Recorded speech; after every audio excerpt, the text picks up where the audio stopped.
the stories about Africa were told by African people?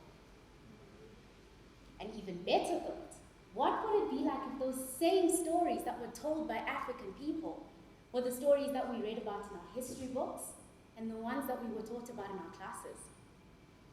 What would Africa look like if we were the authors of our own stories?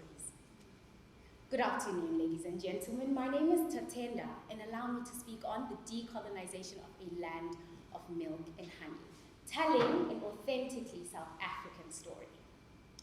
It is interesting to look at the cultures in South Africa and to observe how disjointed and individualized they've all become. Everyone looks down on everyone and thinks too highly of themselves, all the while forgetting that they were once a part of a whole that functioned so well together. So, has our stories, and they being so disjointed, have they changed the narrative by allowing our stories to become so unremarkable? My question then is, what would Africa look like if we were telling the true story? What is the true South African story?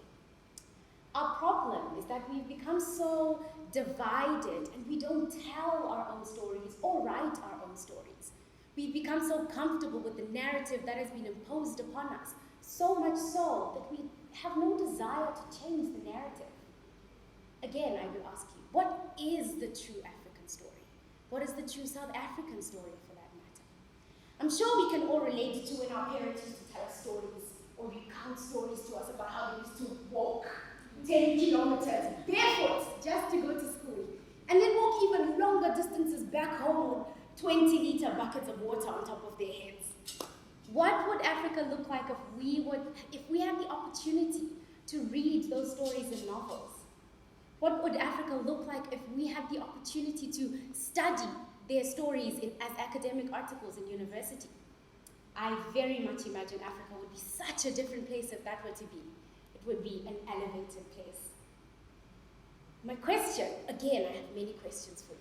My question to you is, have we allowed our stories to become so unremarkable by changing the narrative? Perhaps we've just been telling our stories wrong. Perhaps the stories that we read about in our history books and the ones that we learn about from school retell the stories of the struggles incorrectly. Maybe they just simply wash down the pain that Africans went through during the period of colonization. Or maybe the true stories are so few and far apart that we don't actually hear them, and when we do, we think that they are far-fetched and unrealistic, much like the story I told you about our parents walking 10 kilometers. Growing up as a lover of books, I struggled to find similarities between me and the characters that I used to read about in the books that I so dearly loved. Everyone had fair skin, they had long flowing hair, they had blue eyes, and they had long legs. And I so clearly possessed differences that stood out. My skin, for starters, so much darker. My hair didn't flow or move with the wind, and my little legs, their 2 steps, mine doubled. Have we changed the narrative? And in doing that, have we allowed ourselves to become so belittled? In those stories that I was reading, I struggled to find representation in those stories. Everyone was falling in love and having a happily ever after story, and I didn't have that in my immediate environment. It was only in my late teens that I discovered Chimamanda Ngozi Adichie. Only then could I finally find some kind of representation in the stories that she told. This is essentially to say, we need more Chimamandas.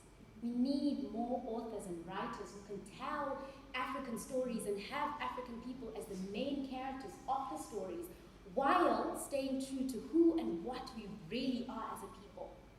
We need more stories that we can relate to. We need more stories from an African perspective.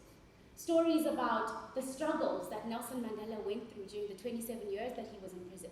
And not the struggles and the successes, but rather the in-between stories that we've actually never heard about. We need to hear stories about the battles Winnie Madikizela Mandela fought while she was a woman under apartheid as an activist. We need stories that tell African people that we are enough.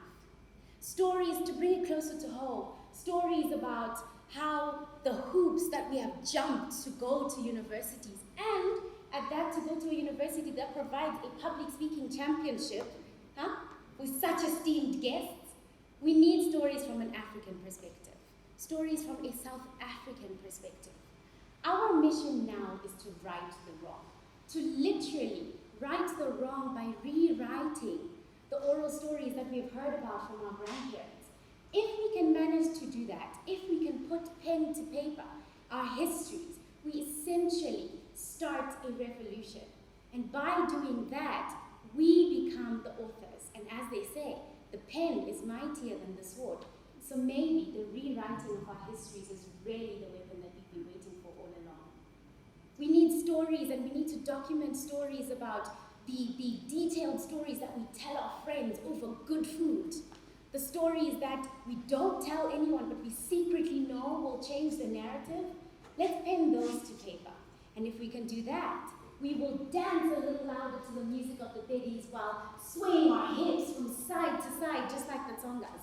We will wear lovely colors like the vendors, and we will be generous and sharing, just like the Tswanas and the Ndebeles. We will be as articulate as the Xhosas, and we will be loud about our culture like the Zulus, and proud about our Puravos like the Afrikaans. Language as a culture, as the collective memory bank of a people's experience and history. And so I urge you to join me in writing our story. Pick up your pen and start writing. Start telling the authentic South African story.